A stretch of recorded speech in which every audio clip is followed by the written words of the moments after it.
ఒక పిచ్చోడి మాదిరి అతను మాట్లాడడము, అతను ఏదో ఒక ఆకురవుడు మాదిరి, ఒక వీధిరేవుడి మాదిరి బిహేవ్ చేయడము ఎంతవరకు సమంజసం ఇది? ప్రజలు అన్నీ చూస్తూ ఉన్నారు. టైం వచ్చినప్పుడు గట్టిగా పగలగొడతారు చెంప.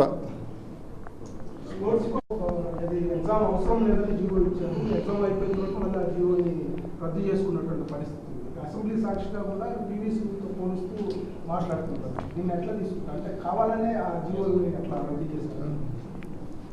స్పోర్ట్స్ కోటాలోన జీవో నెంబర్ 447 ఈ రెండు కూడా ఇష్యూ చేసింది ఈ గవర్నమెంట్. డిఎస్సి నోటిఫికేషన్ వచ్చినాక జీవో నెంబర్ 4 and 47 ఇష్యూ చేసి స్పోర్ట్స్ కోటాకు సంబంధించి డిఎస్సి ఎగ్జామే రాయాల్సిన అవసరం లేదు. ఎగ్జామ్ రాయకపోయినా కూడా మరి స్పోర్ట్స్ సర్టిఫికేట్లు ఉంటే స్పోర్ట్స్ కోటా కింద ఉద్యోగాలు ఇవ్వచ్చు అని చెప్పి ఆ జీవోలు చెప్తా ఉన్నాయి. పోనీ ఆ జీవోలు కరెక్టే అని ఒక నిమిషం అనుకుందాం. మరి డిఎస్సి అయిపోయిన వెంటనే వీళ్ళకు ఉద్యోగాలు ఇచ్చిన మరుక్షణమే ఆ జీవోలన్నీ కూడా రద్దు చేస్తూ మళ్ళీ జీవో నెంబర్ 74 ఇష్యూ చేసినారు. ఎంతవరకు సమంజసం ఇది?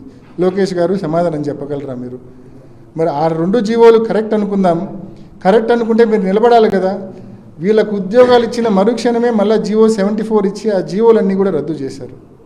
అంటే మీరు ఎవరైనా మళ్ళా కోర్టుకు వెళ్ళి ఆ జీవోల మీద స్టే తీసుకొస్తారని చెప్పి ఎవరికి కోర్టుకు వెళ్ళే అవకాశం కూడా ఇవ్వకుండా మీరే మళ్ళీ ఆ జీవో రద్దు చేస్తారు. మీ పని అయిపోయిన తర్వాత మీరు అనుకున్న వాళ్ళకి ఉద్యోగాలు ఇచ్చిన తర్వాత స్పోర్ట్స్ కోటాలో ఎంతవరకు కరెక్ట్ లోకేష్ గారు? డిఎస్సిలో ప్రధానంగా నిన్న లోకేష్ గారు అసెంబ్లీలో మాట్లాడుతూ పివి సింధు గారికి పరీక్ష రాయకుండానే ఉద్యోగం ఇచ్చినాం కదా, మరి డిఎస్సి అభ్యర్థులు కూడా అట్లే ఇచ్చినామంటారు. ఇందాక నేను చెప్తా ఉన్నా, పివి సింధు గారికి కానీ చరణి గారికి కానీ వీళ్ళందరూ ఇంటర్నేషనల్ లెవెల్లో పాల్గొన్నారు. వీళ్ళు ఇంటర్నేషనల్ కాంపిటీషన్స్లో పాల్గొన్నారు, ట్రోఫీలు గెలిచారు. అదేవిధంగా వరల్డ్ ఛాంపియన్షిప్స్కి సంబంధించిన సర్టిఫికేట్స్ వీళ్ళ దగ్గర ఉంటాయి. వాళ్లకు పరీక్ష పెట్టకుండానే ఇవ్వడంలో ఒక అర్థం ఉంది.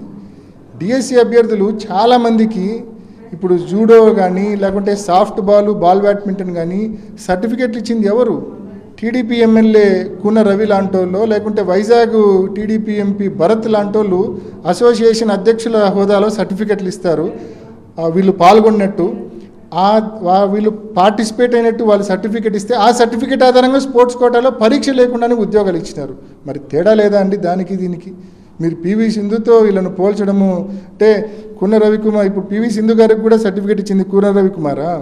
పివి సింధు గారికి సర్టిఫికేట్ ఇచ్చింది వైజాగ్ ఎంపీ భరత్ గారా? కాదు కదా. వీళ్ళు ఇంటర్నేషనల్ లెవెల్లో పాల్గొన్నారు కదా, వరల్డ్ ఛాంపియన్షిప్స్ పాల్గొని గెలిచినారు కదా. వాళ్లకు వీళ్ళకు పోల్చడం సమంజసమేనా?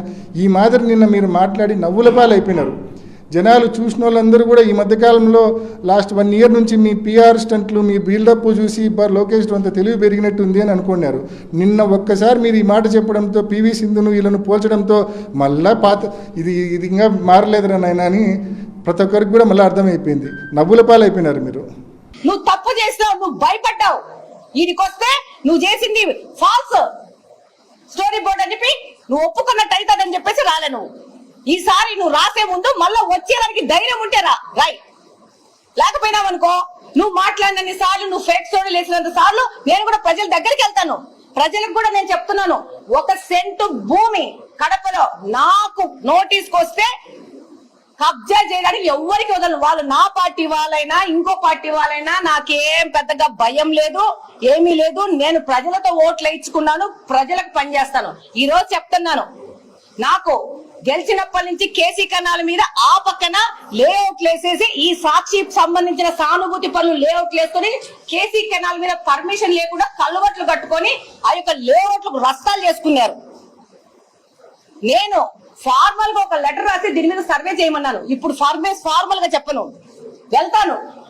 ఎవడెవడు లేఅవుట్లు వేసినాడు, ఎవడెవడు కేసీ కెనాల్ మీద కల్వర్ట్ కట్టినాడు, ఎవడెవడు ఈ సాక్షి పేపర్ కు ఈ పార్టీకి సంబంధించిన వ్యక్తులు అందరినీ బయటికి లాగుతాను. నువ్వు ఫేక్ రాస్తే నేను నిజాలు బయటికి తీస్తాను, గుర్తుపెట్టుకోండి. అందరూ నీ పార్టీలో పనిచేసిన నాయకుల లెక్క గలీజ్ వ్యవహారాలు చేస్తారనుకుంటే అది నీ బుద్ధి పొరపాటు. నేను కడప ప్రజలకు మాత్రం పనిచేస్తాను. కుదిరితే నా శక్తి ఉంటే 10 రూపాయలు కడప ప్రజల కోసం ఖర్చు పెడతాను. ప్రజల దగ్గర నుంచి నాకు ఒక్క నయా పైసా కూడా అక్కర్లేదు, గుర్తుపెట్టుకోండి. ఈ రోజు ఎంతో మంది వస్తారు నా చాతనైనా కానీ నేను సాయం చేస్తా ఉన్నాను. ఎంతో మంది గ్రీవెన్స్ వస్తారు, ఒక్కసారి గ్రీవెన్స్ ఏ రోజు వచ్చి కవర్ చేసినావు నువ్వు. ఇక్కడ ఏం జరుగుతున్నాయో సిగ్గుండాల మనిషికి. నీ పేపర్ వాళ్ళు నువ్వు ఆర్థికంగా సాయం చేయకపోతే నా దగ్గరకు వస్తున్నారు సీఎం రిలీఫ్ ఫండ్ కోసం.